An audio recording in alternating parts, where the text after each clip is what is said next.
Rome, and especially the Vatican and its surroundings, is a party.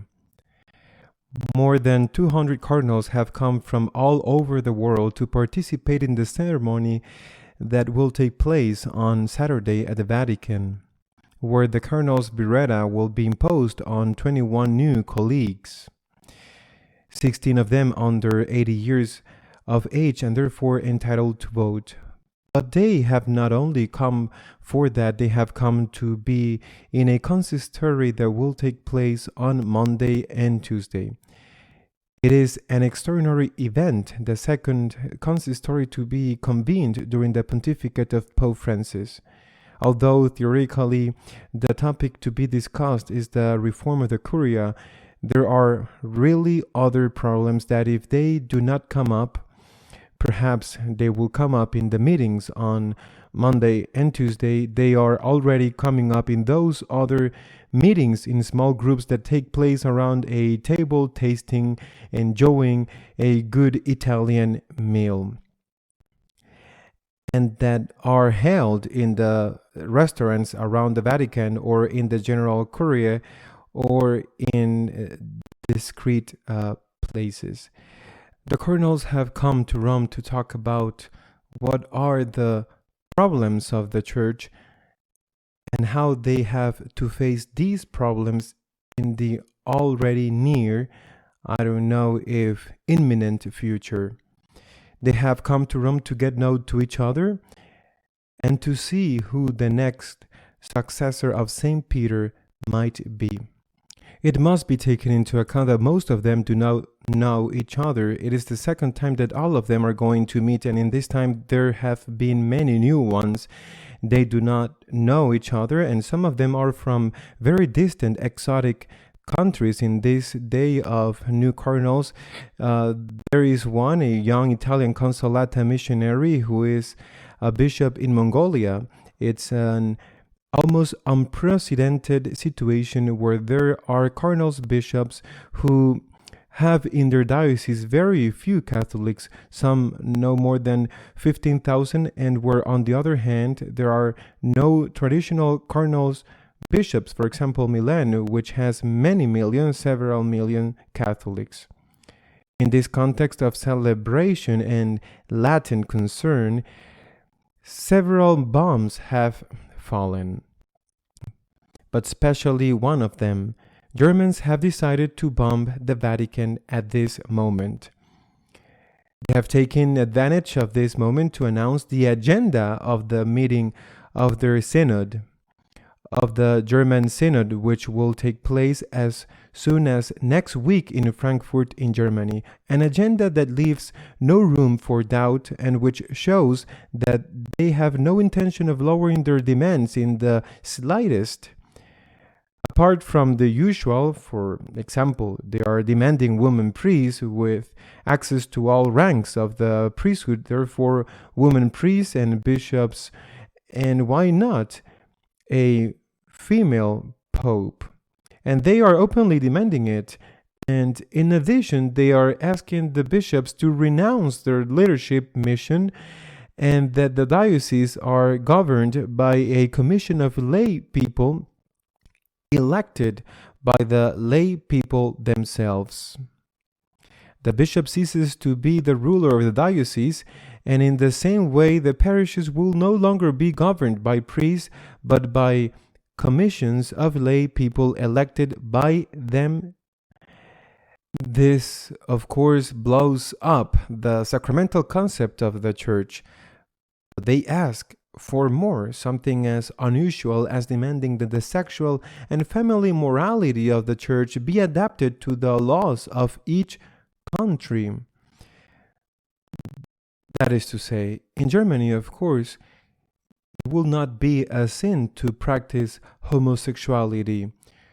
To be homosexual is not a sin. It will not be a sin to practice homosexuality, and it will not be a sin to have an abortion. But there will be countries where it will be a sin to practice homosexuality, and even according to German criteria, it will be legal and it will be good to kill the homosexual with stones, as it happens in some Islamist countries. And of course, it will be bad in some countries. I think of the Dominican Republic. It will be a sin if a woman has an abortion, while in Germany, that will not be a sin. This is one of the picturesque theses, to put it mildly, that the Germans will now present at their synod next week.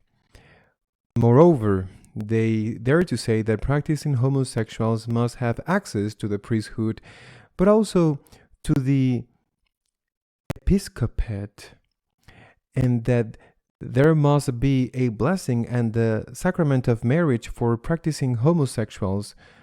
But even more, they say that they encourage bishops who are and practice homosexuality to come out of the closet at once and to confess publicly what they are and what they do. A German bomb on the Vatican at this particular moment. They have chosen the moment for the whole world, all the cardinals who have come from all the countries, to find out what they are asking for, no matter how remote the cardinal's country is, on an island in the Pacific, and that perhaps is not aware of what is happening not only in Germany but in the West. Now they have no doubt, they have just served it to them on a platter in those gatherings around the coffee table that are occurring as a complement to what will be discussed on Monday and Tuesday in the consistory. It's not the only bomb. There is the economic issue, an economic issue that the Vatican has to face because there is less and less income, and reserves are drawn on to keep accounts afloat. The reserves are very large, but they are not infinite. That is another issue and a problem. But if those were not enough, an English court has just condemned the Vatican to pay the cost of a trial, which is a millionaire sum, because they were wrong in denouncing one of those who intervened as mediators in the sadly famous purchase of the Palace of London. It's not only an economic problem, but also a problem of discredit. And this English bomb, and English court condemns the Vatican. It has also just exploded these days, and the cardinals have it on their tables and in their chats. There are more bombs, but there are not only the German or English bombs, the ones falling on the Vatican. Also the Russians and the Ukrainians are dropping off theirs. Not too many kilometers away from Rome, far but not so far, there is Ukraine. There is the Ukrainian war that has been going on for more than 6 months, and at this moment the Ukrainian nuclear power plant has been conquered by the Russians. It's been bombed, a part of it is on fire, and nobody knows what could happen if there could be a serious attack there, a nuclear explosion that could kill millions of people. As if all that was not enough, in addition to this uncertainty, last week a young girl was killed in an attack in Moscow. This girl was the daughter of one of Putin's ideologists, of those who have justified Russia's invasion of Ukraine. The Pope at the Angelus on Sunday condemned the attack and asked for prayers for this young woman whom he described as a victim.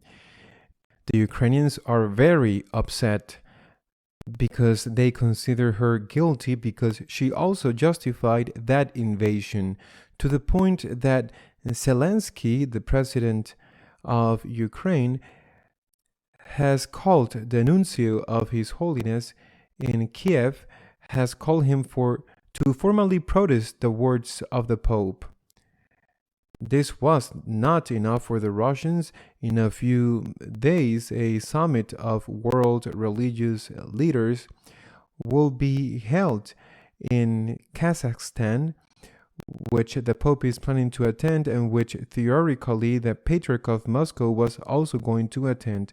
Well, the Patriarch has said this week that he's not going, and he's not going because if he goes, he naturally has to meet with the Pope. He cannot be in a meeting together and not greet each other or not have at least a handshake.